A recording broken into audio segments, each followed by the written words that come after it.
Bonjour à tous, aujourd'hui je vous propose d'ajouter des batteries sur mon installation solaire. Alors moi j'ai une installation solaire qui est en micro-onduleur, c'est-à-dire que j'ai pas un gros onduleur central comme ça, même si vous en voyez un là. J'ai plein de petits micro-onduleurs sous mes panneaux, alors il peut y en avoir un pour 2, un pour 4 ou un pour 1, ça dépend des marques. Le problème, c'est que dès que l'énergie sort du panneau, dès que l'électricité sort du panneau, c'est du courant continu, et juste après avoir passé le micro-onduleur, ça devient du courant alternatif. Pour charger les batteries, en général, on utilise du courant continu. Ou alors on a un chargeur de batterie qui le convertit en courant continu. Donc sur une installation avec micro-onduleur, en général, on dit qu'on ne peut pas mettre de batterie, ce qui n'est pas tout à fait vrai, on peut faire du rétrofit. Rétrofit, ça veut dire ajouter un élément qui retransforme le courant alternatif en courant continu et qui viendra charger la batterie et qui s'occupera aussi de gérer la batterie. Donc c'est cet appareil-là, ça s'appelle un chargeur de batterie ou un onduleur aussi. Hein. C'est une marque, donc la marque c'est Solis, je vous mettrai la référence en bas. J'en avais discuté avec Civisol, les gens qui m'ont toujours conseillé pour faire du photovoltaïque, et ils m'ont proposé de tester cette solution. Donc on va mettre une batterie Pilontech, deux batteries Pilontech, même des US 5000, donc elles ont à peu près 5 kWh de charge. Maintenant, la grande question c'est pourquoi mettre des batteries? Alors je vois trois raisons. La première, économique. Et bah oui, économique, vous avez vu, c'était pas prévu, mais on est on est fin juillet 2023, le tarif de l'électricité va augmenter de 10%, encore, diront certains, au 1er août. Donc on va passer à 22 centimes des poussières le kilowattheure, sachant qu'il y a 6 mois on était à 20 centimes et qu'il y a encore 6 mois on était à 17 centimes.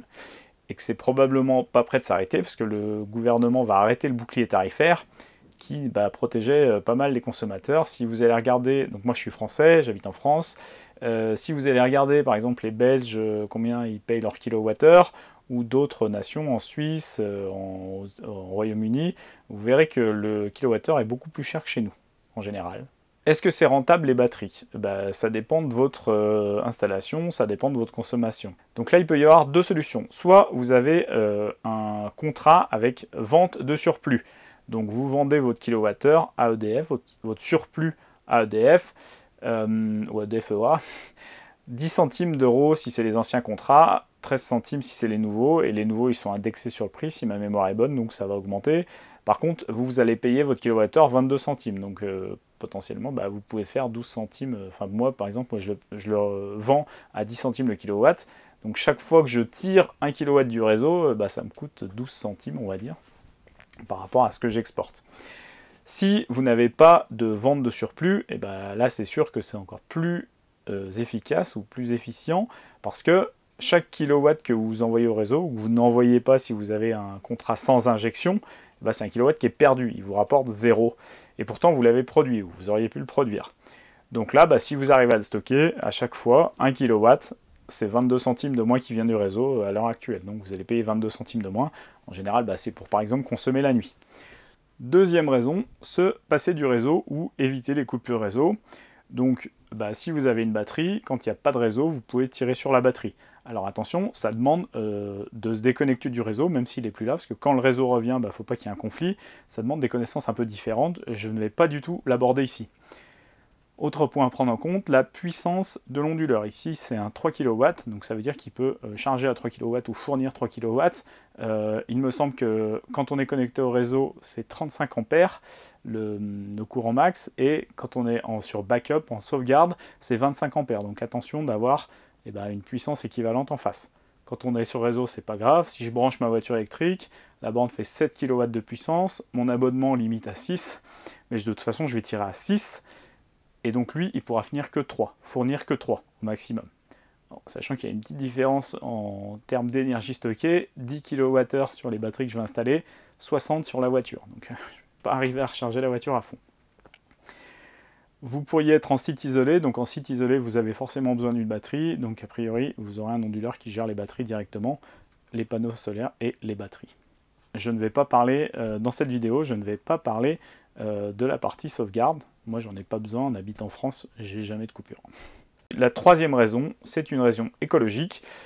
Vous pensez, ou vous espérez, ou vous aimeriez avoir des informations sur le fait que les batteries de stockage, eh ben, émettent moins de CO2, donc les kilowattheures que vous stockez dans votre batterie émettraient moins de CO2 que les kilowattheures que vous tirerez sur le réseau. On en parlera, c'est pas si simple et les calculs sont assez difficiles à faire par manque de données. Alors dans mon cas, donc c'est Civisol qui m'a proposé de charger ce produit, donc j'ai eu un très bon prix. La raison est plutôt économique. On verra que l'écologie, bah, c'est peut-être pas si mal. Alors attention, grosse attention, les calculs ont été faits avec les données que je disposais, je ne suis pas du tout spécialiste dans la question. D'ailleurs, si vous avez des sources qui sont plus fiables ou qui vous semblent plus fiables que les miennes, n'hésitez pas à me les partager en commentaire, ça m'intéresse, et je ferai une mise à jour sur la vidéo si je trouve des bonnes informations. Ici, on va avoir donc un chargeur Solis, on va avoir des batteries, on va avoir 2 x 5 kW de batterie, c'est des piles en tech, dans une armoire, donc vous avez vu que j'ai déjà installé le chargeur. Il va vous falloir un petit moyen de mesure qui est dans le tableau qui est ici, qui est livré avec le Solis, ça lui permet, c'est l'intelligence un peu, il dit ok, est-ce que tu exportes vers le réseau, donc je peux charger les batteries, ou est-ce que tu importes, c'est-à-dire tu achètes des kilowattheures, et dans ce cas-là, je libère des kilowattheures de la batterie. Allez, je vous le divulgage un peu la fin, la question c'est est-ce que c'est efficace les batteries? Alors oui, c'est extrêmement efficace. Je vous ai préparé le relevé Linky, le petit graphique sur la plateforme web. Donc ça fait 2, 4, 6, 7 jours que j'ai la batterie installée et vous pouvez voir que ma consommation a drastiquement baissé. On était entre 1,5, non, 2, allez, on va dire 2 kWh et 7 sur la journée. Et on passe à moins de 0,3 quoi. Donc oui, bah, ça marche bien. Alors ici, c'est le mois d'août, enfin, c'est le mois de juillet, fin août, début juillet. Il faisait plutôt beau, les batteries étaient toujours chargées. La production solaire aussi aidait toute la journée, globalement. Je fais de la vente de surplus, c'est la barre verte que vous voyez sur le graphique. Donc à part 3 jours là où il faisait un peu gris, la production solaire a fait juste ce qu'il fallait pour recharger la batterie la nuit et pour la conso de la journée. Donc c'est pour ça qu'on rejette très peu de... Enfin, on rejette pas, pardon. Je vends très peu de surplus.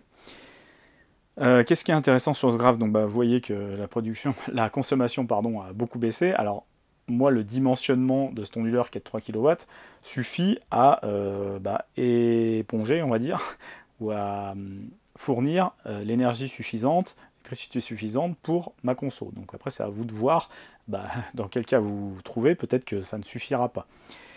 Il y a un petit passage intéressant, tout le début là, du 6 au 14 juillet, donc les 7-8 premières barres, on était en vacances, donc on consommait rien, c'était le talon de la maison, donc c'est ce qu'on peut consommer au minimum, donc on avait laissé tourner le frigo, le congèle, la box internet, bon on aurait pu la couper, mais je peux me connecter chez moi pour différentes raisons, donc je l'ai laissé, et un petit serveur. Et donc vous voyez qu'en fait c'est pas régulier, il y a une petite courbe là du 6 au 11, et en fait ça c'est la conso que de la nuit pratiquement, ce qui faisait beau et les panneaux solaires fournissaient.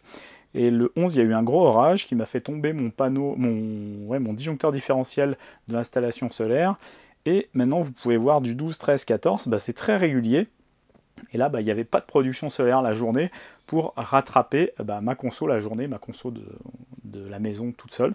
Et donc là, j'ai le talon efficace de ma maison quand on n'est pas là et qu'il n'y a pas de solaire. Donc vous voyez que c'est 4 kWh pour la journée. Voilà pour ces infos. Donc ça marche. Ça marche vachement bien. Après, est-ce que c'est rentable? C'est à vous de faire le calcul. Je vous montre le schéma de câblage fourni par Civisol. C'est les gens qui m'ont conseillé et chez qui j'ai acheté le matériel. Ici, vous pouvez voir le chargeur Solis. Ici, les batteries Pilontech. Alors j'ai choisi Pilontech, mais le chargeur est compatible avec plein d'autres batteries. Donc vous pouvez choisir celle qui vous intéresse. Ici, on voit donc le coffret de protection courant continu, le coffret de protection courant alternatif. Et je vous propose de commencer tout en haut à gauche ici. Donc ici vous avez votre tableau principal, ici vous avez EDF et ici vous avez une pince de consommation. À quoi ça sert une pince? Donc la pince est reliée à un compteur qui s'appelle Smart Meter qui lui-même est relié à l'onduleur qui est ici. Donc à la prise, ici c'est la vue de dessous de l'onduleur avec toutes les prises. Ici vous avez un meter qui est, il y a une RJ45, un câble réseau on va dire, qui vient ici. Alors en fait c'est du mode bus si ma mémoire est bonne. Donc, À quoi sert cette pince? Elle va mesurer ce qui passe par votre maison, ce qui vient du réseau EDF ou ce qui part vers le réseau EDF. Donc, soit vous consommez du courant d'EDF, et dans ce cas-là, elle affichera un courant qui ira dans ce sens-là. Soit vous produisez trop de solaire et vous ne consommez pas assez dans votre maison, et dans ce cas-là, vous allez injecter sur le réseau et elle mesurera un courant dans l'autre sens. À quoi sert cette pince? Elle permet de fournir des informations au Solis, au chargeur qui est ici. Si vous tirez sur le réseau, donc s'il y a des électrons qui arrivent, qui passent par là, tac, il détecte un courant, il dit « Ah, mais moi je ne veux pas que vous consommiez sur le réseau », et on l'a vu dans l'efficacité, c'est très efficace, donc ça marche bien. Il va dire « Top, top, je vais relâcher de l'énergie de la batterie ». Donc il va dire « Hop, j'envoie la batterie, j'ouvre la batterie, hop, les électrons ils passent par là, ils sont convertis, hop, ils reviennent par là, et ils viennent dans votre tableau principal sur les charges ». S'il fait grand soleil et que vous ne consommez rien, vous allez avoir votre photovoltaïque qui produit beaucoup. Et donc ici, à un moment, il va y avoir une surproduction. Donc vous allez rejeter de l'énergie sur le réseau, vous allez injecter sur le réseau.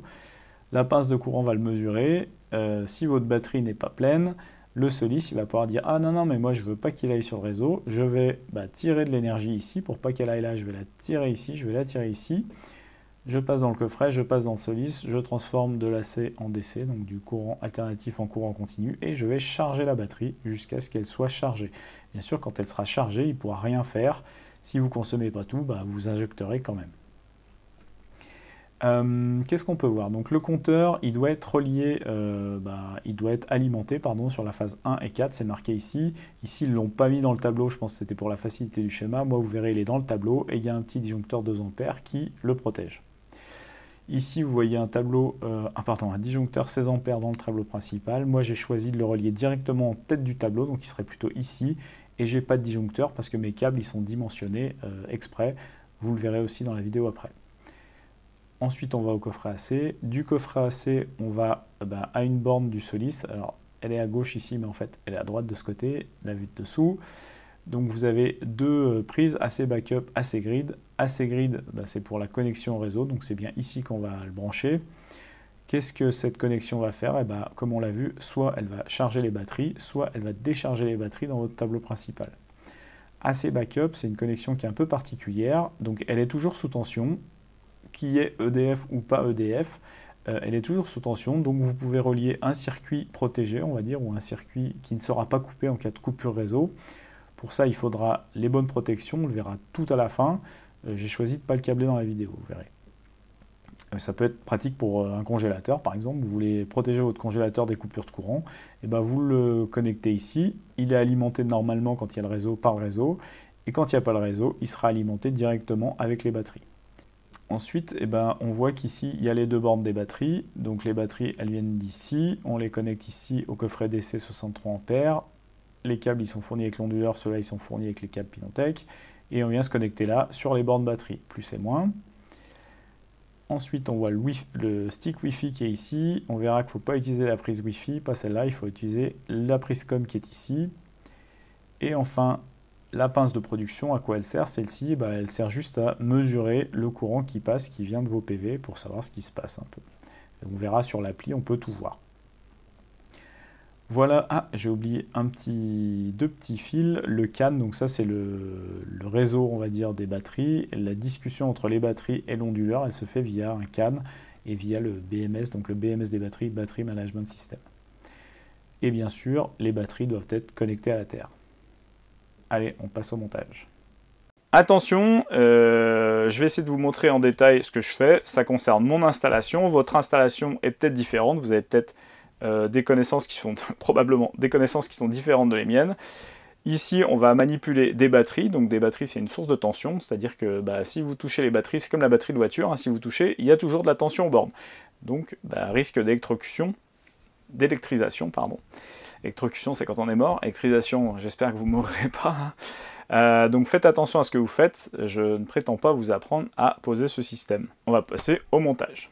Voilà, on est dans le local technique où on va installer le chargeur et les batteries. Ici, j'ai le carton du chargeur. Je propose de vous montrer ce qu'il y a dedans et ensuite, on va l'installer.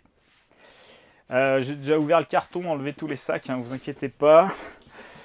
Première chose qu'on va trouver, c'est un petit Quick Installation Guide, donc c'est en anglais, c'est l'installation rapide. Il y a un petit QR code dedans pour aller chercher le guide complet, qui est aussi en anglais. Peut-être qu'il existe en français, je n'ai pas cherché. Normalement, je vais vous expliquer tout ce qu'il y a à faire, donc il n'y aura pas besoin de lire le guide. Il y a 2-3 petites infos qui manquent d'ailleurs, enfin que je trouve qui manquent personnellement. Ici, plaque de fixation. Support de fixation murale, donc la partie plate, elle va contre le mur. J'ai mis un petit H ici parce qu'elle n'est pas repérée. Alors pour les retrouver, ici vous avez des trous, et ben ça va en bas de l'onduleur. Ce qui manque dans la notice, c'est qu'en fait le support il est au milieu de l'onduleur.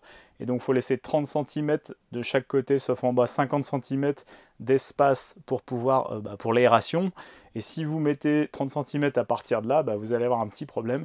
Donc en fait, il y a 9 cm à partir du haut. Il faut décaler de 9 cm à partir du haut pour pouvoir le positionner correctement. Et 3 cm sur un bord. Quand on aura mis, donc on pose, on met 4 vis, on fait 4 trous, on met 4 vis. Ensuite, on vient prendre le chargeur, on le plaque et on le redescend. Et on mettra une petite vis de blocage ici de chaque côté pour ne pas pouvoir l'enlever par inadvertance. Si vous cognez dedans et que vous le levez, il ne va pas tomber tout seul parce qu'il sera fixé. J'ai enlevé les câbles, j'ai enlevé les sacs, sauf celui-là, mais bon celui-là. Câble pour connecter les batteries avec des cosses rondes. Donc il y a 2 câbles comme ça avec des fiches RJ45, mais ce côté-là est différent. Là vous avez 2 petites fiches, sur l'autre on verra c'est aussi une RJ45. Par contre elles sont étiquetées, donc de toute façon vous ne pouvez pas vous tromper. Là c'est marqué meter sur une petite étiquette, donc ça veut dire compteur. C'est ce qui va permettre au chargeur de savoir si vous produisez de l'électricité ou si vous en consommez, et du coup il faut qu'il mette les batteries, ou alors si vous produisez, s'il charge les batteries. Donc voilà, premier câble. Ensuite une protection, c'est pas du polystyrène, c'est une espèce de mousse, c'est bien protégé, plutôt bien protégé. Sur les coins des cartons, vous voyez qu'il y a des renforts en carton plus solides, et il y a encore une mousse à l'intérieur. On commence tout de suite par le compteur. Donc voilà le compteur, avec la petite pince, le petit tore à venir mettre, donc c'est un tore ouvrant, on déclipse d'un côté, on passe un seul fil, on respecte le sens, donc house grid, donc ça veut dire maison, donc ce côté-là ça veut dire de côté de la maison, donc moi il y a mon tableau électrique qui est par là, et à gauche ici, enfin à ma gauche, il y aura grid, donc grid ça veut dire réseau, ce sera le côté compteur EDF, Linky probablement, ou le disjoncteur, le 500 milli EDF. À quoi sert le compteur? Il sert à savoir si vous produisez de l'électricité ou si vous consommez de l'électricité du réseau. Si vous consommez de l'électricité du réseau, ça veut dire qu'il faut activer les batteries pour pas que vous en consommiez et pas que vous payiez l'électricité à EDF. Et bien sûr, si vous exportez de l'énergie, il va pouvoir charger. Il va pouvoir charger la batterie. On voit ici le port RS485, donc c'est du mode bus qui est connecté avec celui-ci. Et on voit qu'il y a que 2 fils ici, et là il y a une RJ45 classique. Voilà. Second fil, RJ45 aussi. De ce côté on a un RJ45, donc ça c'est le CAN. Donc c'est le système de communication, CAN 6, qui va vers la batterie. Donc la batterie, il y a un BMS, donc Battery Management System, qui permet à l'onduleur de savoir comment se comporte la batterie, est-ce qu'elle est pleine, vide, est-ce qu'il faut la charger plus vite, moins vite, etc. Est-ce qu'elle chauffe. Donc sur les batteries Pilontech, il y a ce petit connecteur aussi, donc vous allez pouvoir les connecter ensemble et ils vont pouvoir dialoguer. Ils sont repérés, les deux sont repérés, et en plus c'est pas les mêmes connecteurs, donc vous ne pourrez pas vous tromper. Hop, la dernière pince. Donc pareil, tore ouvrant, hop, on déclipse, on met un seul fil, tac. Alors attention, les câbles où il y a 3 fils dedans, ça ne marche pas. Il faut bien prendre soit le fil de face par exemple, pas le fil de terre, hein. Et ici vous avez la petite flèche qui indique la direction du courant. Si vous le mettez à l'envers, vous avez un moins. Et ici pareil, vous avez juste 2 fils. Ensuite, il reste une petite boîte, donc ça c'est un peu les accessoires. Donc il y a l'antenne Wi-Fi. Il y a les vis de fixation, moi je ne vais pas utiliser celle-ci. Il y a des chevilles, il y a des petits connecteurs aussi, vous verrez, où il y a des petites cosses à sertir pour venir connecter les fils du réseau sur la batterie. C'est plutôt sympa de les avoir mis. Voilà la bête, ça fait 12 kg, donc faites attention. Ne le prenez pas par ici, vous voyez ici il y a des scotch. Ça c'est juste un plastron pour cacher les connecteurs. Donc il faut le prendre sur les côtés. Hop, youch. On va le lever. La partie la plus imposante, c'est un radiateur pour dissiper la chaleur. Je vais le poser, je vais vous montrer 2 petits trucs sur le radiateur. Donc vous voyez que les connexions, ils se font pas, enfin le support il vient pas jusqu'en haut. Donc il faut bien mesurer 9 cm si vous voulez avoir la distance de 30 cm au bout qui est préconisée par le fabricant pour l'aération. C'est un classe 1, donc il n'est pas isolé, donc il faudra mettre les parties métalliques à la terre. Ici vous avez vu que vous avez une petite bande de terre avec le symbole. Il faudra venir mettre une terre, raccorder une terre ici. Et ici vous avez cette petite vis là qui permet de venir bloquer avec le support. Donc on pose le support, on vient le mettre dessus, on le descend et ensuite on vient visser la vis de blocage ici. Au niveau des connexions, donc vous avez toutes les connexions se font ici. Ces 2 panneaux là ils s'enlèvent, donc il y en a un pour le backup, les 2 pour le backup et la batterie. Donc vous avez DRN, CAN, meter, c'est ce qui nous intéresse, et Wi-Fi. Et le CT pour venir mesurer votre photovoltaïque, votre production photovoltaïque, qui est le CT blanc ici, Current Transformer. Et voilà, on va les installer. Si vous êtes observateur, vous avez pu remarquer qu'on n'était pas très loin, le carton du Solis étant juste au-dessous. Donc comme je vous le disais, il faut laisser 30 cm de chaque côté. Moi j'ai laissé 34 pour avoir 4 cm par rapport au support. Pareil en haut, 30 cm, sauf qu'en fait il faut laisser 9 cm de plus pour le perçage du support. Vous venez mettre votre support, vous venez vérifier avec un niveau qu'il est bien droit. Vous indiquez les 4 points, vous faites 4 trous. J'ai mis 4 chevilles, j'ai mis des chevilles mollies. Je vais présenter le support, le mettre dans le bon sens, visser, et ensuite on va installer l'onduleur ou le chargeur. Rappelez-vous que il n'est pas détrompé et il n'est pas symétrique. Donc le côté où il y a les petits trous ici, ils vont en bas. Moi je m'étais mis une flèche pour ne pas me tromper. Allez, on visse. J'aurais dû chercher la visseuse. Alors avant de serrer, n'oubliez pas de regarder si c'est le niveau. Des fois que vous ayez un petit jeu lors du perçage. Le niveau est apparu comme par magie grâce à mon assistante. Vous allez pouvoir serrer. Ici c'est le niveau. Voilà, il est dans les 2 gorges. De ce côté c'est bon. Ah non, c'est pas bon. Hop, voilà, c'est bon. Ici, vous voyez que la vis, donc on est bien dans le crochet du haut. En bas, c'est juste un maintien pour l'appui. Et ici, vous avez une vis de blocage. Je vais mettre la vis de blocage et on passe à la partie câblage. Petit changement de perspective, donc le Solis est installé, les vis de blocage sont mises. Maintenant, on va passer toujours à la partie connexion physique pour aller mettre les tableaux de protection AC, courant continu et AC, courant alternatif, DC, courant continu. On enlève la petite protection qui est ici, il suffit de tirer derrière à 2 mains, hop, voilà, et ça libère les connexions. On essaie de mettre ça un peu plus loin. Alors, les connexions, quelles sont-elles? On a 2 types de connexions. Donc, à droite, ici, je vais mettre de ce côté peut-être. À droite, ici, vous avez les connexions pour l'arrivée du courant via EDF, par exemple. Et ici, vous avez les connexions de la batterie. Ici, vous allez aussi avoir la connexion pour le backup, donc pour le courant en cas de coupure d'électricité, pour pouvoir alimenter des charges avec votre batterie. Donc la première chose à faire avant de mettre les coffrets, c'est de réfléchir où vous allez les mettre. Donc moi j'ai prévu de m'installer en tête de mon tableau ici, donc directement sur l'arrivée. Vous n'avez pas besoin des coffrets de protection si vous reste là. Alors si le coffret de protection DC c'est mieux, pardon, courant continu c'est mieux. Le tableau AC vous pouvez le mettre directement dans votre tableau. Par contre il faut que votre tableau soit aux normes.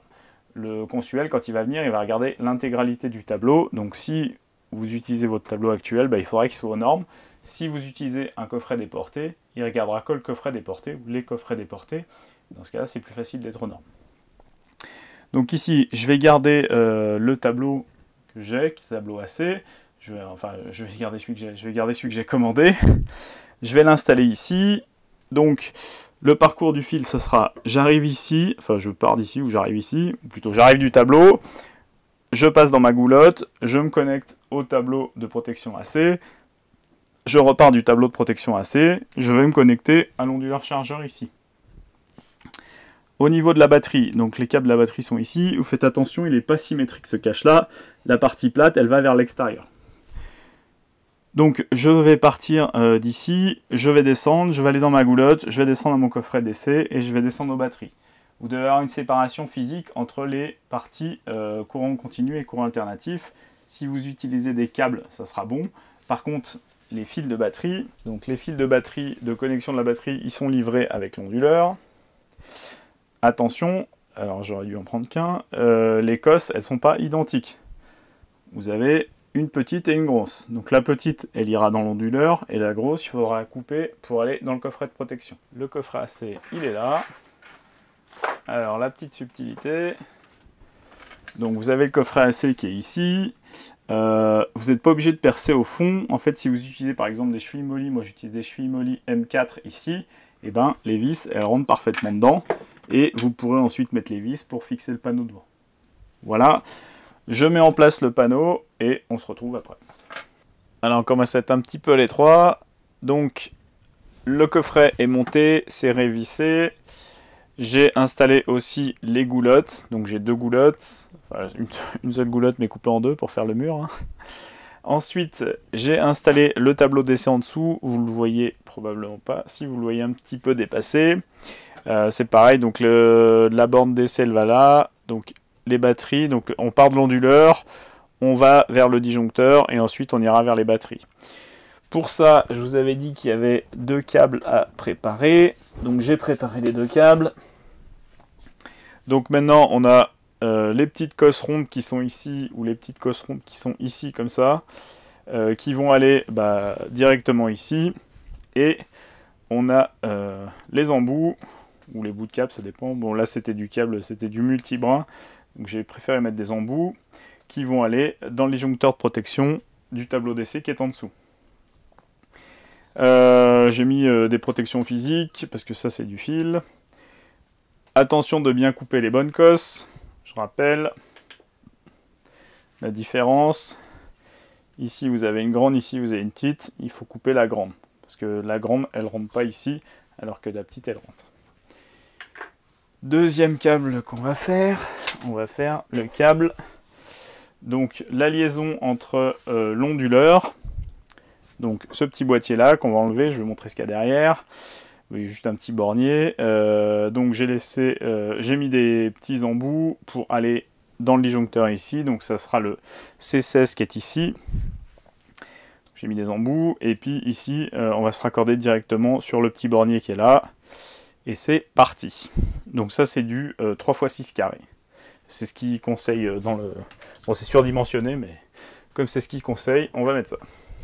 Donc il y a 4 vis, j'en ai déjà enlevé 3.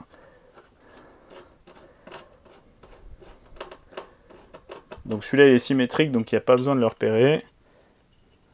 Hop, on enlève la vis pour ne pas la perdre. On va prendre le petit bouchon que j'oublie à chaque fois. Donc on va le mettre comme ça. Donc maintenant on va venir se raccorder sur les bornes qui sont ici. Donc il y a deux bornes ici, il y en a une qui est en backup. Alors je vais essayer de vous les montrer. Hop. J'espère que vous allez voir ça. Voilà, donc il y a deux bornes. La première, il y a marqué AC backup.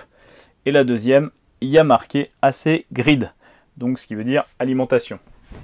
AC grid, et vous avez L, neutre, et PE, donc c'est la terre, L c'est la phase, et neutre, c'est le neutre, le N c'est le neutre. Donc on va aller raccorder le câble ici. On n'oublie pas de mettre le petit capuchon avant, parce que moi je me fais toujours avoir. Alors quand il y a qu'un côté du câble ça va, quand vous avez mis les deux côtés c'est trop tard. Je raccorde les câbles, je vais le faire passer dans la goulotte, je le raccorde au disjoncteur, et je vous montre ce que ça donne. Voilà, premier câble posé, donc ça part du tableau AC, donc tableau courant alternatif, et ça va jusqu'à l'onduleur pour alimenter l'onduleur.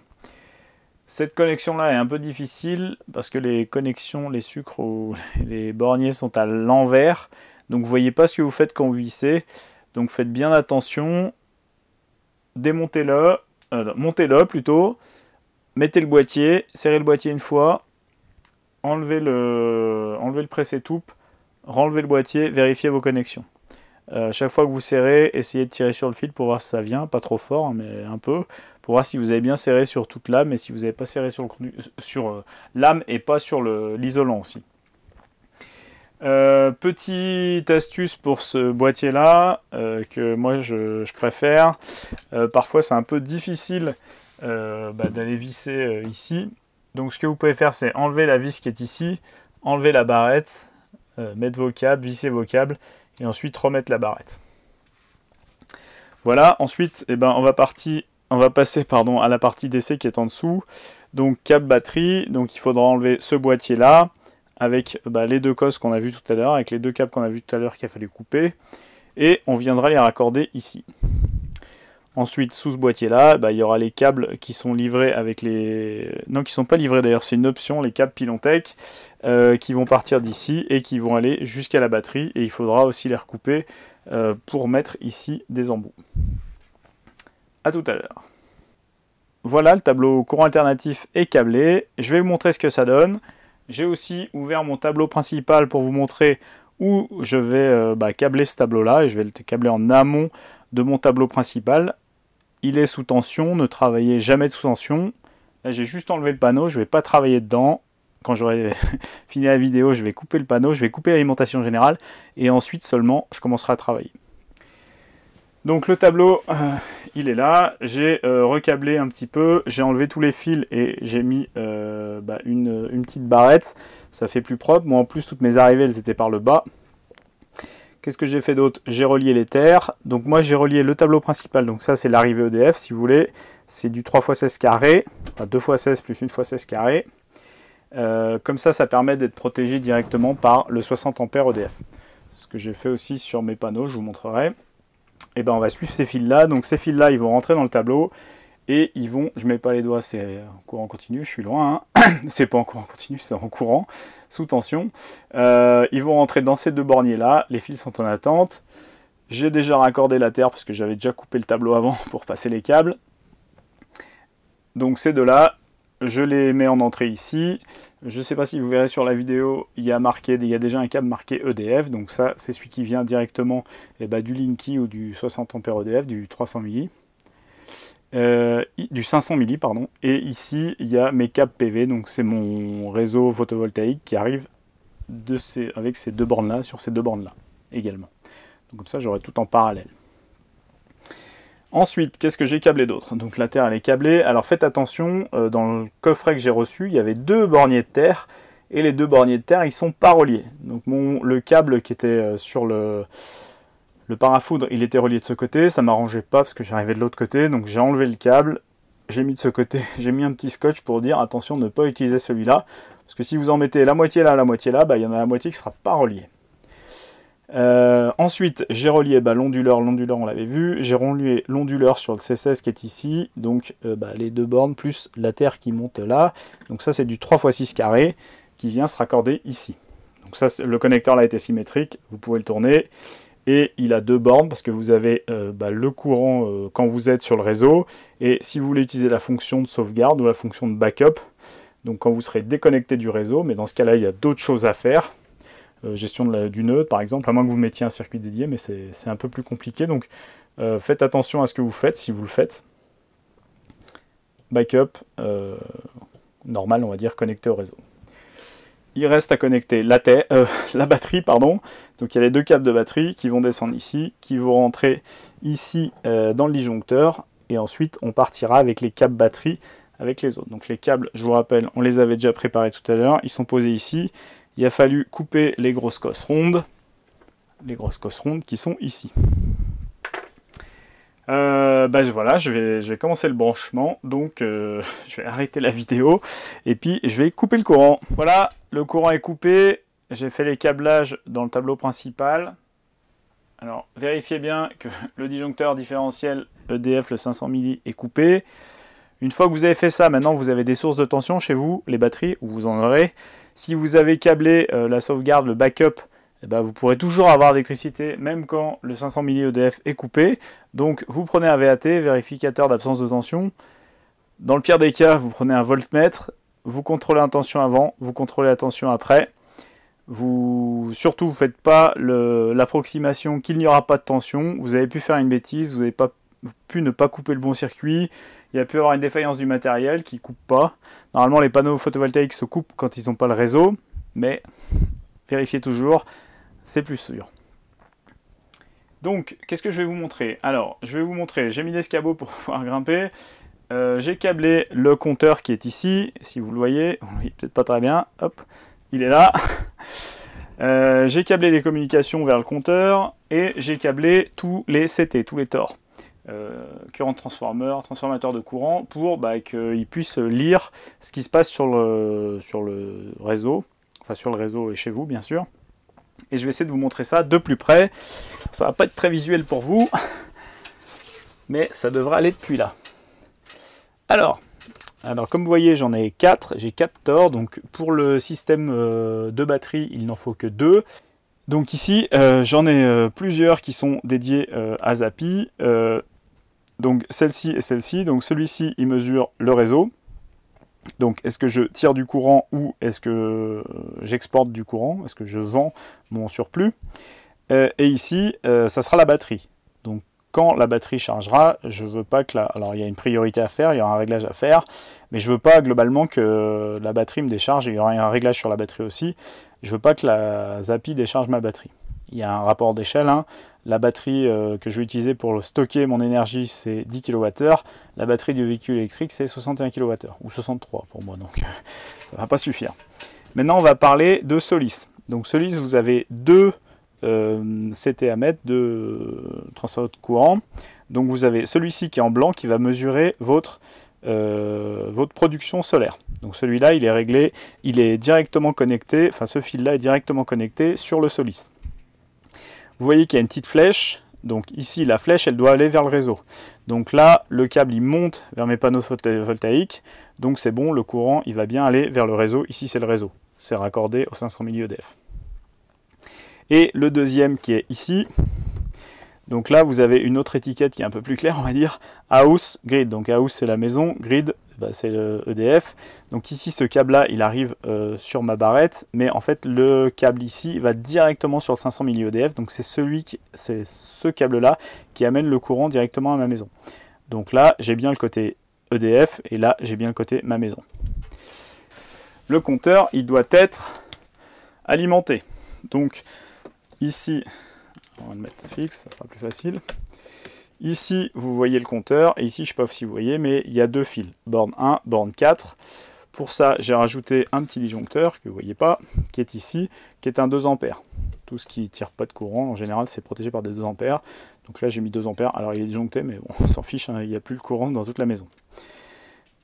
Ici, et enfin, la dernière chose que je vais vous montrer, c'est la connexion données, on va dire, comment il envoie les données. Donc c'est une prise RJ45 qui est ici, qui est un peu pénible à mettre. J'ai mis en bas de tableau, elle est un peu pénible à mettre, parce qu'elle vient toucher mes câbles ici. Et ensuite, ce câble-là, ils viennent directement sur le Solis. Donc le Solis qui est ici. Alors, il va falloir un petit peu de lumière. Tac. Donc vous allez avoir le câble ici qui est le CT, donc c'est ce qui mesure votre production photovoltaïque. Vous allez voir meter, c'est le compteur. Et ici, j'ai déjà mis le câble de CAN. Le CAN, c'est celui qui va aller dialoguer avec la batterie. Voilà, on branche, on met les fils de batterie. Donc les fils de batterie, ça sera ici. Ensuite, je vais installer le module pour les batteries, l'armoire pour les batteries, je vais installer les batteries. Et ensuite, on revient ici pour finir et programmer tout le petit bazar. Donc on attaque le câblage de la batterie côté onduleur. Donc c'est la partie gauche. Rappelez-vous que le connecteur n'est pas symétrique, la partie plate va vers l'extérieur. Sinon, rien de particulier. On a deux câbles avec des petites cosses rondes qu'on vient mettre dans les logements. Alors, il y a indiqué batterie plus et batterie moins. Donc le plus, c'est le rouge, c'est marqué dessus. Batterie plus, batterie moins. De ce côté, vous ne pouvez pas trop vous tromper. Ensuite, on va venir raccorder ces câbles dans le coffret courant continu. Et ensuite, du disjoncteur courant continu, on ira vers les batteries. Dernière partie de l'installation, l'armoire Pilontech pour mettre ici 2 batteries. Il en existe une version plus grande. Alors vous n'êtes pas obligé d'acheter l'armoire, celle-ci elle coûte 500 € environ. Moi je trouvais ça plus sécuritaire quand même. Dans l'armoire, vous allez avoir 2 petits cartons. Alors j'ai déjà ouvert un carton. Le premier carton, il y a les rails que vous allez pouvoir enlever. Les rails ils se mettent au fond ici. Et ça permet de poser la batterie dessus. Sachant que devant, avec les batteries, vous avez des petits écrous qui vont derrière, qui vont venir se loger dans les petits carrés qui sont ici. Et une petite vis qui va venir à l'intérieur. Donc les écrous ils tiennent, hein, c'est pas des écrous standards, c'est des écrous avec une petite pince pour les clipper dessus. Et ensuite vous allez avoir une vis qui va venir de chaque côté, il y en a 2 de chaque côté pour tenir la batterie. Vous allez avoir un carton avec des câbles de connexion. Hop, on va l'enlever. Vous allez avoir un petit fil de terre pour relier la porte et le châssis. Donc la porte elle peut se bouger, il suffit vous pouvez la mettre à droite, ouvrant droit ou ouvrant gauche. Il suffit de tirer sur la charnière et elle va venir. Alors la mienne elle fait un petit truc comme ça, il y a un peu de jeu, bon quand elle est fermée ça se voit pas, comme ça fait un peu bizarre, mais je pense que c'est parce que c'est possible de l'ouvrir. Et la dernière chose que vous aurez dans le carton, c'est 4 petits pieds, donc j'ai mis un peu de lumière que vous voyez au fond il y a des écrous, il y a les mêmes qui sont cachés là derrière, vous avez 4 pieds réglables comme ça, posés sur patins, enfin sur du caoutchouc dur, pour le mettre de niveau et le surélever du sol, parce que là c'est contact direct. Dernière chose, donc la batterie, il y a une ventilation, vous pouvez mettre une ventilation, la ventilation naturelle normalement suffit, et vous avez 2 passages de câbles en haut qui sont ici et ici. Donc je vais retourner l'armoire, mettre les pieds, commencer à mettre la batterie, et je vous retrouve ici. Voilà, la première batterie est mise, c'est pas si facile que ça, je vous conseille d'être 2. Comme vous pouvez peut-être le voir, j'ai enlevé le panneau sur le côté. D'ailleurs, je ne vous ai pas montré tout à l'heure. Il y a des petites serrures sécurisées sur chaque panneau. Vous n'avez pas de clé dans la boîte. Il faut prendre un tournevis plat. Il ne suffit pas juste de tourner, il faut appuyer et ensuite tourner. Alors les serrures marchent plutôt bien. Pour enlever le panneau, c'est pareil. Je peux vous montrer ici. Hop là, on dévisse la serrure qui est là. Le panneau tombe vers l'arrière, on le récupère et c'est bon. Alors, pour mettre ça, on avait donc l'équerre au fond, j'ai mis la deuxième équerre, je vais venir poser l'autre batterie dessus, et le problème c'est qu'après, il faut visser les vis par l'avant ici. Pour cela, vous avez des petits écrous ici, qui sont dans des petites cages, à enfoncer dans les petits trous qui sont là. Alors, c'est pas facile, trouver une petite technique, je vais essayer de vous la montrer en live. Tac, vous prenez un petit écrou comme ça, vous prenez une pince, et vous venez écraser les bords. Pas trop parce que sinon ça casse. Bon, si ça casse, ça tient. Ah bah voilà, il a cassé. Ça tient quand même. Ensuite, la deuxième technique. Donc il va falloir mesurer un peu où vous voulez les mettre vos batteries. Moi c'est des US 5000. Donc ici il ne parle que des US 2000 et 3000. Je pense que les 3000 c'est pareil que les 5000. Il faudrait vérifier. Je ne sais pas à vérifier. Je n'ai pas de 3000 sur moi. Ensuite il faut venir gratter la peinture. Comme vous voyez ici, il y a dû avoir un masque lors de la peinture. Peut-être pour faire le contact de masse, je ne sais pas. Mais en tout cas ici vous voyez que la peinture elle déborde de chaque côté et donc moi je suis venu avec un tournevis pour gratter, comme ça passera plus facilement. Ensuite vous venez mettre le petit écrou et normalement il tient, voilà comme ça. On va venir positionner la deuxième batterie, je vous conseille d'être 2 parce que c'est pas facile de visser et de tenir en même temps, et ensuite on va venir raccorder. Voilà, l'installation des mécaniques de 2 batteries est faite. Je vais pouvoir vous montrer le câblage. Alors déjà, la première chose à faire, enfin il n'y a pas d'ordre, mais bon, vous pouvez commencer par relier les terres. Donc vous vous rappelez que celle-là, les 2 châssis et la porte sont reliés. Ici, il n'y a pas de peinture, donc en fait, la plaque ici, elle fait connexion avec le cadre. Donc tout ça, c'est relié. Si vous voulez, vous pouvez rajouter une connexion entre ces deux-là. Pour être sûr, alors j'ai vérifié à l'ohmètre, ça marche. Donc ici, on relie cette batterie-là à cette batterie-là. Ici, vous avez le câble d'alimentation générale, donc c'est pas d'alimentation, mais de terre générale. C'est du 6 carré et il va aller directement dans mon tableau, ici, directement à l'entrée des terres. Ensuite, vous avez les 2 câbles d'alimentation. Donc le premier câble d'alimentation plus le deuxième câble d'alimentation qui va sur la batterie du bas, sur le moins. Ensuite, les moins et les moins sont reliés ensemble, les plus et les plus sont reliés ensemble. Et bien sûr, on va les relier dans le tableau d'essai ici. Vous vérifiez bien plus, plus, moins, moins, qui va à l'onduleur tout en haut. Le câble de canne. Donc le câble de canne, c'est celui-ci. Il est branché sur AC canne en haut et il va à l'onduleur où c'est marqué canne. On avait déjà branché. Ensuite, vous allez relier ensemble les batteries pour qu'elles puissent communiquer ensemble. Donc vous allez relier le link port 0 au link port 1 et la dernière batterie. Donc vous faites ça pour toutes les batteries. La dernière batterie, la plus haute, puis ici dans mon cas, il a le link port 0 qui est vide. Donc c'est la batterie maître. À comparer, donc ça c'est une batterie esclave, slave, master en anglais. Voilà pour le câblage. On va pouvoir passer au paramétrage de l'onduleur et à l'allumage. Allez, on va attaquer le paramétrage de l'onduleur, mais juste avant, il y a une petite subtilité. Dans le sachet, vous aurez une petite antenne Wi-Fi ici, avec un port Wi-Fi qui c'est le premier à droite là. Et en fait, il ne sert pas. C'est la subtilité, c'était leur ancienne gateway, leur ancienne, je sais pas comment on dit, leur ancien routeur, leur ancienne passerelle qui utilisait ce port-là. Et maintenant, il faut une clé. Donc il faut une clé de ce type Data Logger Stick qui ressemble à ça. Dans la boîte, vous allez avoir un petit manuel, une grosse clé, parce qu'elle est quand même assez balèze, et une autre antenne Wi-Fi. Donc celle-ci, elle va dans le port COM. Donc le port COM, je l'ai ouvert, c'est le port qui est vert ici, et il est détrompé. Donc il y a une petite rainure ici, et la petite rainure, en fait, ça vous donne la face, enfin, l'écran. Donc il y a trois LED devant, donc qui sont face à vous. Et on peut voir la petite rainure, elle est bien ici. Je ne sais pas si vous verrez la vidéo. Donc on va visser ça et on va télécharger l'appli, se créer un compte et essayer de se loguer. Et ensuite on pourra paramétrer l'onduleur. Petite ambiance film d'horreur pour essayer de vous montrer les paramètres à configurer. Et pour filmer un écran, c'est plus facile d'être dans le noir. Vous inquiétez pas, il n'y a pas les LED qui s'affichent. J'ai mis un bout de carton devant juste pour pas éblouir la caméra. Donc on éteint les lumières et on paramètre. Alors la première chose que vous allez voir quand vous allez allumer l'onduleur ou quand l'onduleur va s'allumer, c'est Discharge, Statut, Device, Batterie, Backup, Grid, Self Storage Mode. Et après il s'éteint. Et il book comme ça. Et il y a charge aussi. Donc la première chose que vous allez faire, c'est paramétrer l'heure. Donc pour ça, vous appuyez sur Entrée, vous entrez dans les menus. Ensuite, vous appuyez sur Down une fois. Ensuite, Settings.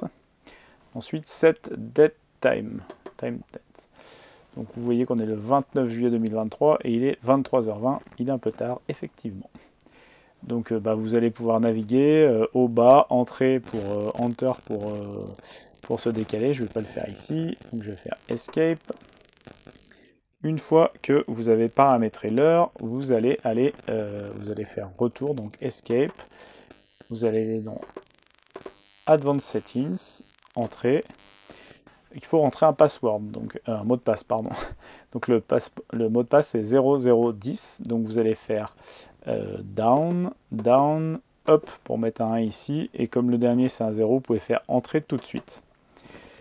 Donc la première chose qu'on va faire ici, c'est sélectionner le standard, donc la norme sur laquelle on est, et donc il faut sélectionner France. Alors c'est pas dans l'ordre, il y a une grosse liste, donc n'hésitez pas à parcourir la liste avec au bas, et ensuite vous trouverez France quelque part. Après avoir sélectionné le standard, on va sélectionner le type de batterie. Donc on descend, il y a batterie contrôle, vous appuyez sur Entrée. Batterie select, alors c'est pareil, il y a une longue liste, donc il faut sélectionner la batterie. Moi c'est des pylons tech, donc c'est pylon. J'appuie sur Entrée et il va me demander deux paramètres. Le over discharge shock qui correspond au maximum de décharge de votre batterie. Alors en général on dit 90% de décharge, et là en fait ce qu'il vous demande c'est le reste. Donc moi j'ai mis 12%, sachant que normalement elles peuvent descendre à 95%, celle-ci. Souvent on dit 90 aussi, bon j'ai mis une petite marge, on ne sait jamais. Sachant que le BMS, donc le Battery Management System, qui est intégré aux batteries, dans ce cas-là, il devrait surpasser ces valeurs. Je remets 10, je remets 12. le Force Charge SOC. Donc le Force Charge, ça correspond à si vous n'utilisez pas vos batteries pendant un certain temps, elles vont diminuer en charge. Et à un moment ou un autre, il faudra peut-être les recharger. Voilà, donc Force Charge. Donc moi j'ai mis 5%. Donc l'onduleur ira chercher de l'énergie sur le réseau s'il faut, même si vous ne produisez pas, pour recharger des batteries, pour pas qu'elles aillent en phase critique.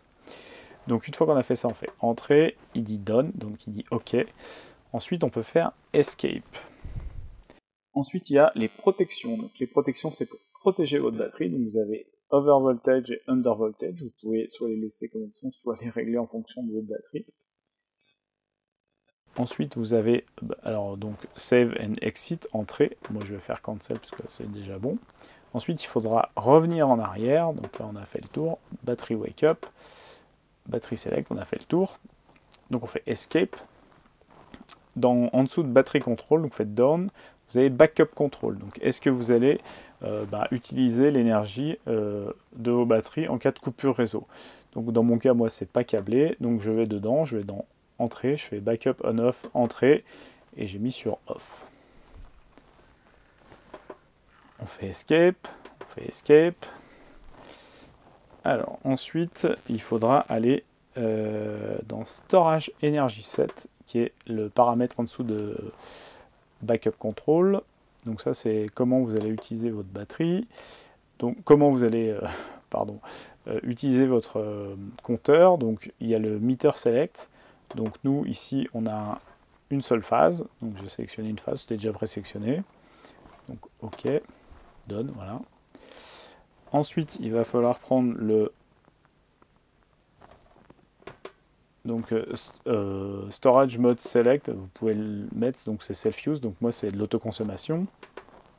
Le but, c'est de consommer l'énergie de la batterie, c'est pas de la vente. Ensuite, vous allez avoir CT Install. Donc c'est où sont vos transferts de courant, vos petits tors. Donc là, vous rentrez dedans. Donc moi, il est sur le PV inverteur. Il est sur le côté panneau solaire, on va dire. Et enfin, le dernier paramètre, qui n'est pas ici, il faut faire Escape, on est arrivé au bout.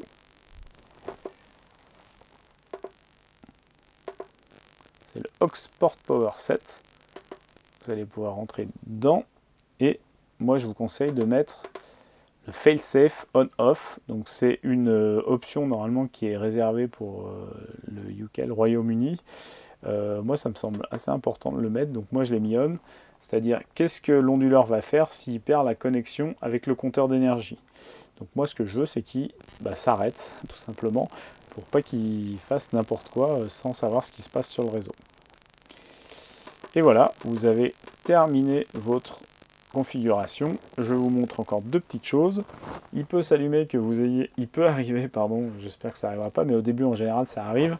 Quand on met la batterie, des fois, on a la LED rouge qui se met en marche, qui met une alarme. Donc pour voir les alarmes, vous faites entrer, vous descendez deux fois, vous allez dans Advanced Info, vous faites entrer, vous faites bas, bas, haut pour mettre le 1 ici, c'est 0010 le code, ensuite entrée, et ici vous avez les messages d'alarme.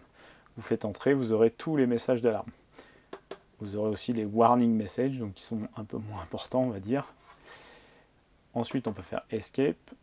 Alors, on peut faire Escape pour revenir carrément au départ. Si on fait Entrer, on a les informations. On fait OK. Général information, c'est plutôt le numéro de série, le device type, battery type, en fait, toutes les infos classiques, on va dire. Si vous faites Système info, Entrée, vous avez le grid power, donc ce que vous tirez actuellement sur le réseau.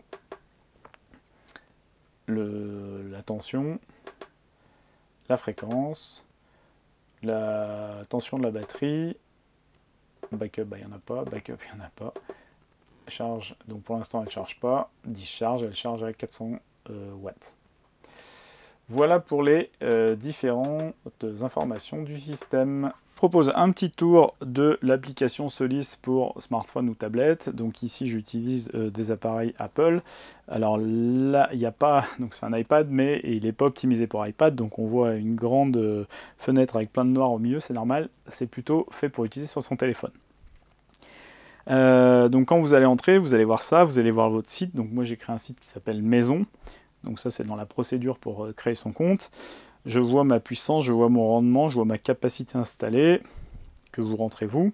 Et ensuite je vais avoir ce graphique là qui est plus intéressant, qui donne les différents détails de ce qui se passe sur le réseau. Donc ici on peut voir que je produis 3,9 kW de solaire, c'est la bulle en haut à gauche qui est jaune. Ma batterie en bas à gauche est chargée à 100%. Si je venais à tirer sur le réseau, que le solaire diminue, on verrait la flèche qui va vers l'onduleur et on verrait décharger sa batterie avec une puissance. Pareil, si elle n'était pas chargée, j'aurais pu faire la vidéo ce matin, elle était un peu déchargée. Je voyais le pourcentage de décharge, on va dire, ou le pourcentage de charge, 80% environ, et je verrais que le solaire vient alimenter la batterie. Vous voyez que j'ai aussi la consommation de la maison, et la consommation du réseau. Alors ici, je suis plutôt en export, parce qu'il fait grand beau. Voilà pour les données qu'on peut voir. Alors je cacherai le EID en haut. Si vous avez un graphique qui est différent quand vous installez, c'est tout à fait possible. Moi, j'avais pas la partie solaire, pourtant j'avais bien mis le Tor sur la partie soleil. C'est juste que l'application, enfin c'est pas l'application qui n'est pas à jour, c'est le data logger ou l'onduleur qui n'est pas à jour. Dans ce cas-là, vous pouvez tout à fait appeler le support technique de Solis, ils sont très réactifs. Moi, en un quart d'heure, je leur ai donné mon EID et mon ID de l'onduleur, du compte, plus le numéro de série de l'onduleur, et ils ont fait la mise à jour à distance, sachant que j'étais connecté à Internet, bien sûr. Ça a été fait en un quart d'heure, vraiment très réactif. Je leur ai posé 2-3 autres questions, ils ont répondu assez rapidement. Donc très content, et en français. Je vous mettrai, soit je vous le mettrai sur la page, soit je vous le mettrai dans la description. Ensuite, si on descend, vous avez des graphiques pour l'utilisation. Alors c'est un peu pénible parce qu'on a une fenêtre par-dessus qui cache un peu les données. Mais vous allez avoir toutes les infos, puissance de production, puissance spontanée, puissance de charge, puissance injectée au réseau. Idem, donc en haut c'est pour Produce Electricity. Alors vous voyez que c'est un peu traduit, il y a certaines choses qui ne sont pas traduites mais d'autres qui sont traduites. La plupart c'est traduit, on arrive Produce Electricity et consommation, ça va, on arrive à traduire assez facilement. Et en dessous vous avez la consommation, donc puissance consommée, autoconsommation, puissance de décharge et puissance générée par le réseau. Après vous avez des petits chiffres pour l'environnement, bon, laissez passer ça. Vous avez par mois, par année et sur toute la durée vie de l'équipement. Donc par exemple par mois, là il n'est pas installé depuis longtemps donc on ne verra pas grand chose. Qui sont des barres graphes qui sont un peu plus parlants, on va dire peut-être. Vous avez le dispositif. Donc là c'est l'onduleur, si vous avez éventuellement plusieurs onduleurs, je doute, mais bon.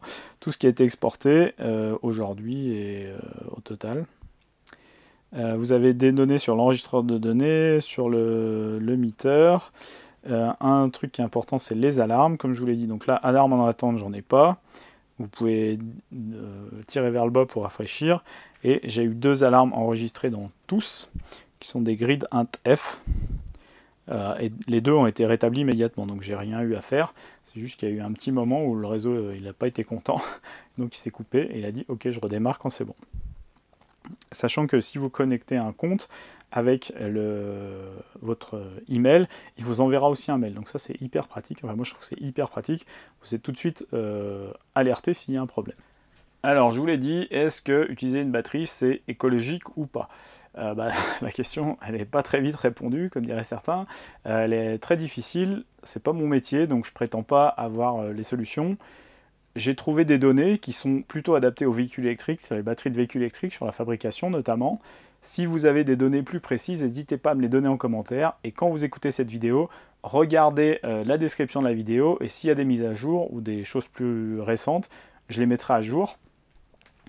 Donc ce que j'ai trouvé, c'est que c'est une moyenne, encore une fois, c'est pour produire une batterie, pour produire 1 kW de batterie physique, j'ai pris une moyenne à 100 kg de CO2 émis. Sachant que c'est plutôt adapté, enfin les données que j'ai trouvées sont plutôt pour les véhicules électriques. J'imagine que c'est la même technologie et je n'en suis absolument pas sûr. Donc pour une batterie Pilontech, ça fait 480 kg de CO2 émis, 4,8 kWh x 100. Le nombre de cycles c'est 6000, alors on pourrait prendre 5000 pour avoir une marge. La décharge j'ai mis 90%. L'énergie de la batterie, c'est 4,8 kWh, donc on va essayer de calculer l'énergie totale fournie, restituée. Donc c'est 4,8 fois 6000 cycles fois 90% de décharge. donc ça fait 25 MW ou 26 MW, 26 000 kWh, ce qui fait un coût en carbone restitué. Donc on ne prend pas en compte la production d'électricité, là c'est juste le coût en carbone pour stocker la fabrication de la batterie, qui donne donc 480 kg de CO2 divisé par 25 000, 26 000, ça donne environ 4 grammes de CO2 équivalent par kilowattheure. Et on n'a pas tenu compte des données de fabrication de l'onduleur parce que je ne les connais pas. J'ai demandé à Solis qui m'ont pas répondu sur ce point-là, et j'ai demandé à Pilontech, ils m'ont répondu qu'ils n'avaient pas de données là-dessus. Peut-être que ça va arriver, espérons. Comme ça, on pourra se faire un avis plus factuel, on va dire. Donc 4 grammes par CO2, je rappelle un peu les coûts en carbone des différentes énergies. Donc pour le solaire, on trouve aux alentours de 40, 44, j'ai trouvé 44. Je vous ai mis un petit graphe en bas, c'est 44. La source, c'est l'ADEME. Donc ce qui fait que quand vous allez produire de l'énergie, vous allez consommer entre guillemets 44 grammes de carbone, plus 4 grammes pour la stocker dans votre batterie, ce qui fait que le total batterie, ça ferait 48 grammes. À comparer avec ce que vous pouvez avoir sur le réseau. Alors en France, on a une énergie qui est très décarbonée, c'est le nucléaire. Alors là, il donne 6 grammes, en général on voit plutôt 10 grammes, mais c'est des nouvelles valeurs. Quand on prend de l'hydroélectrique, c'est 12 grammes. L'éolien, alors il y a des petites différences entre en mer et en terre, mais c'est à peu près 15 grammes. Le solaire, 44. Fossile, 418. Alors le gaz, 418. Le pétrole, 730. Et le charbon, 1058. Alors je pense que le charbon, c'est peut-être un peu surestimé, j'en sais rien. J'ai vu d'autres données. Globalement, on est plutôt pas mal, sauf en France. Alors, sauf en France, quand on a toutes nos centrales qui marchent, il pourrait y avoir un intérêt peut-être, il faudrait faire le calcul, et j'ai pas du tout les moyens de faire ce calcul-là, c'est de dire si quelques personnes mettent des batteries, pas tout le monde, parce que ça a un coût en ressources, donc on pense au CO2, mais il faut aussi parler ressources, la planète n'a pas des ressources illimitées, alors on peut recycler, etc., mais bon, c'est juste un aspect, c'est ça que je veux dire, un aspect, le CO2. Si on arrive à éviter les pics, par exemple le soir à 21h ou de midi à... Alors midi à 14h c'est un peu faussé parce qu'en général il fait beau. Enfin non, quand il fait mauvais, de midi à 14h, on a eu les pics là en décembre. Si on arrive à enlever ces pics-là ou réduire ces pics avec les personnes qui ont les batteries, et ben dans ce cas-là on ne sera pas obligé de mettre en route des centrales à charbon ou des centrales à gaz. Et dans ce cas-là on pourra nettement réduire notre facture CO2. Ça sera global, c'est pas personnel. C'est bien aussi d'être global. Hein. Voilà, donc encore une fois, les données sont ce qu'elles sont. Je peux vous montrer les sources que j'avais trouvées. Donc bilan carbone des batteries. Donc il y a des agences suédoises qui disent c'est compliqué. Il y a une autre pour les Tesla Model 3, ils disent donc 80 kW de batterie, manufacturing, c'est entre 3 tonnes et 15 tonnes, ou 16 tonnes. Bon, il faudrait faire le calcul. J'avais trouvé une autre source, la changeIT.app, qui donnait 73 kg de CO2 équivalent kilowattheure pour la fabrication des batteries uniquement. Et donc j'ai pris une valeur de 100 pour avoir quelque chose de plus rond et plus facile à calculer. Encore une fois, ça ne tient pas compte ni des pertes, ni de l'onduleur. Voilà, donc je vous laisse vous faire un avis, et puis je vous laisse me donner des données plus fiables, que je mettrai volontiers en commentaire, en description de l'article, dès que j'en aurai. Merci. Allez, j'aimerais vous présenter un autre point important, c'est au niveau de la sécurité des tableaux. Donc là, vous venez d'installer une source de tension, où vous avez probablement des panneaux photovoltaïques, donc vous avez au moins 2 sources de tension. Normalement, l'une recharge l'autre, éventuellement de surplus, il va sur EDF.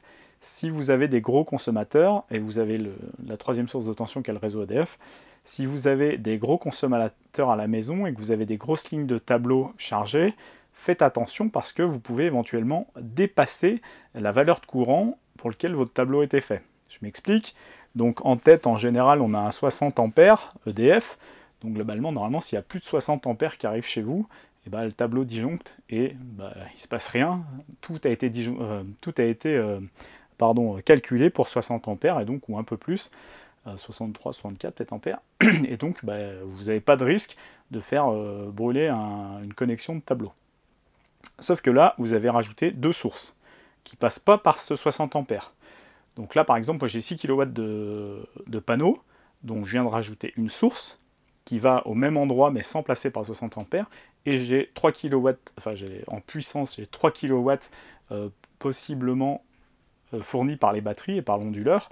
Donc ça fait 6 plus 3, plus les 60 ampères. Donc moi, mon abonnement, c'est un 6 kW. Donc, je l'ai limité, mais vous pourriez avoir 9 ou plus. Donc ça fait 6 plus 3, ça fait 15. Donc si vous faites le calcul du courant pour 60 ampères, et ben, ça vous donne quelque chose comme 13-14 kW. 13 kW. Donc là, je suis déjà à 15, ça veut dire que j'ai dépassé la limite pour laquelle les tableaux sont faits en général.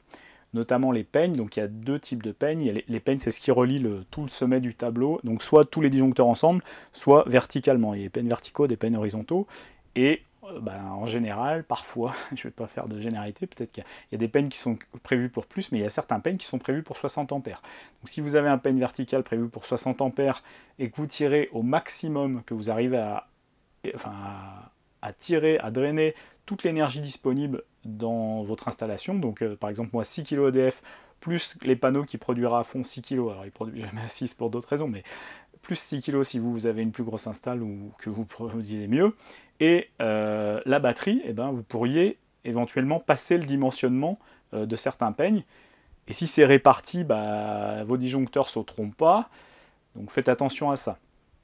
La deuxième chose, quand vous êtes, si vous câblez le backup, donc si vous câblez la sauvegarde, donc vous vous déconnectez du réseau, attention aussi aux protections.